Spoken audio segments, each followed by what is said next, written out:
Bismillahirrahmanirrahim. Assalamualaikum warahmatullahi wabarakatuh. Perkenalkan saya Sofia Masarati Nur Fuadia dari Fakultas Kedokteran dengan NPM 10.100.119.184. Di sini saya akan mempresentasikan artikel saya dengan judul Perbandingan Stresor Terkait Hubungan Interpersonal dan Intrapersonal serta Kegiatan Belajar Mengajar pada Mahasiswa Fakultas Kedokteran Unisba tahun akademik 2022-2023. Latar belakang yang saya ambil yaitu stres merupakan respon tubuh terhadap suatu tuntutan yang melebihi batas kemampuan seseorang untuk memenuhinya, yang mana mahasiswa kedokteran sangat rentan mengalami stres karena sistem pembelajaran yang berbeda dengan fakultas lain. Beberapa universitas fakultas kedokteran telah melakukan penelitian terkait dengan tingkat dan sumber stres pada mahasiswa FK dengan menggunakan MSSQ atau Medical Student Stressor Questionnaire, yang mana MSSQ ini membagi kelompok-kelompok stresor ini menjadi 6. Salah satunya adalah hubungan intrapersonal dan interpersonal serta adanya proses kegiatan belajar mengajar. Pada mahasiswa tingkat pertama dan terakhir di FK Universitas Riau, 57,23% mengalami tingkat stres sedang dengan sumber stres paling banyak terkait kegiatan belajar mengajar. Pada mahasiswa tahun pertama juga ditemukan atau memiliki sumber stres yang lebih tinggi dibandingkan dengan tingkat lainnya, karena kemampuan adaptasi, perilaku individu, kekhawatiran terhadap hasil ujian, hingga interaksi dengan lingkungan baru. Stres ini seringkali diabaikan dan juga tidak tertangani sehingga dapat menimbulkan adanya dampak negatif dari sisi akademik, misalkan terjadi dropout, ataupun dari sisi kesehatan fisik maupun mental. Dampak negatif ini masih dapat dicegah dengan mengetahui sumber ataupun penyebab stres. Metodologi penelitian yang saya ambil, metodenya itu dengan analisis, kemudian data yang saya ambil adalah data primer dengan kuesioner MSSQ, desainnya atau pendekatannya dengan cross-sectional, dan juga besar sampel yang saya ambil menggunakan stratified random sampling, yaitu berdasarkan dari strata tingkat 1, 2, 3, dan juga 4. Subjek penelitian yang saya ambil yaitu seluruh mahasiswa Fakultas Kedokteran Unisba tahun akademik 2022 dan juga 2023. Analisis datanya, karena merupakan data kategorik sehingga uji hipotesis dilakukan dengan uji Pearson chi-square.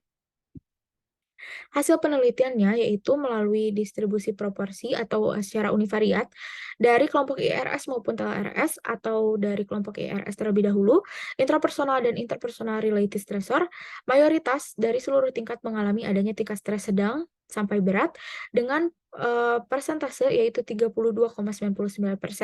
Sedangkan untuk kelompok TLRS atau teaching and learning related stressor, mayoritas mengalami tingkat stres sedang dengan persentase yaitu 40,82%. Secara analisis bivariat, maka kita bandingkan menggunakan uji Pearson chi-square, ditemukan pada kategori berat sampai sangat berat, yang mana pada kelompok IRS dan juga TLRS memiliki pola yang sama, yaitu proporsinya apabila dibandingkan dari setiap tingkatnya itu mengalami penurunan semakin bertambahnya tahun pembelajaran. Jadi pada tingkat 1 yang bisa kita lihat bahwa pada kelompok IRS itu 54,5%, pada tingkat 2 menurun menjadi 47,13%, kemudian menurun kembali pada tingkat 3 itu 45,61%, dan menurun kembali pada tingkat 4 yaitu 36,99%. Jadi dari tingkat 1 itu merupakan yang paling tinggi dan semakin menurun sampai ke tingkat 4. Begitupun dengan kelompok TLRS yaitu dari tingkat 1 yaitu 48,05%, kemudian menurun pada tingkat 2 yaitu 43,68%, pada tingkat 3 ditemukan menurun yaitu 40,35%, dan pada tingkat 4 38,36%.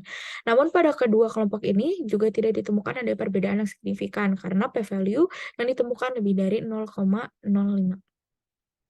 Pembahasannya yaitu stresor intrapersonal merupakan interaksi yang terjadi antara pengetahuan, emosi, ketakutan, frustasi, dan juga kecemasan yang berpengaruh terhadap proses adaptasi dalam menerima proses kegiatan pembelajaran yang baru dengan adanya transisi dari masa pendidikan sebelumnya.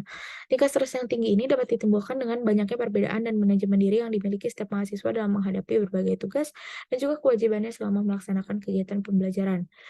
Nah, kemudian, apabila stresor interpersonal, dia itu hanya dipengaruhi oleh komunikasi yang efektif, yang mana dia terbentuk seperti adanya keterbukaan dan empati, perasaan positif, hubungan akrab, dan juga kesamaan. Perbedaan dari masing-masing individu tersebut terhadap kemampuan dalam manajemen sumber stres menyebabkan kelompok stresor IRS dan juga TLRS menjadi penyebab tingkat stres sedang sampai berat.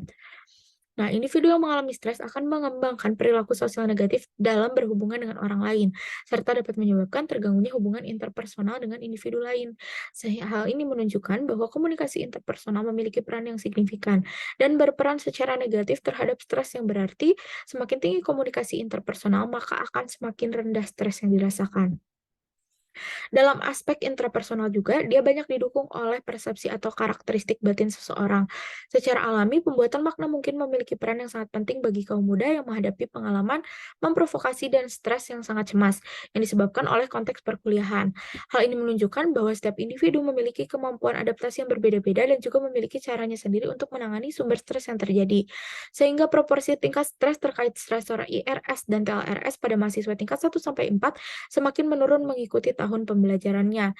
Jadi pada tingkat 1 dia baru mulai mau adaptasi dan juga adanya, adaptasi dengan hubungan yang terkait dengan aspek-aspek, intrapersonal, interpersonal, dan sebagainya dan juga dengan kegiatan belajar mengajar. Namun semakin, meningkatnya tahun pembelajaran, maka akan semakin, sudah lebih bisa untuk mengatasi, sumber stres tersebut atau masa adaptasi tersebut. Kesimpulannya yaitu stresor terkait hubungan interpersonal dan intrapersonal serta terkait kegiatan belajar mengajar pada mahasiswa tingkat 1, 2, 3 dan juga 4 menjadi sumber stres sedang sampai berat. Dan juga proporsi tingkat dan sumber stres yang dialami terus menurun pada mahasiswa tingkat 1 sampai dengan pada mahasiswa tingkat 4. Sekian dan terima kasih. Mohon maaf bila ada kesalahan. Wassalamualaikum warahmatullahi wabarakatuh.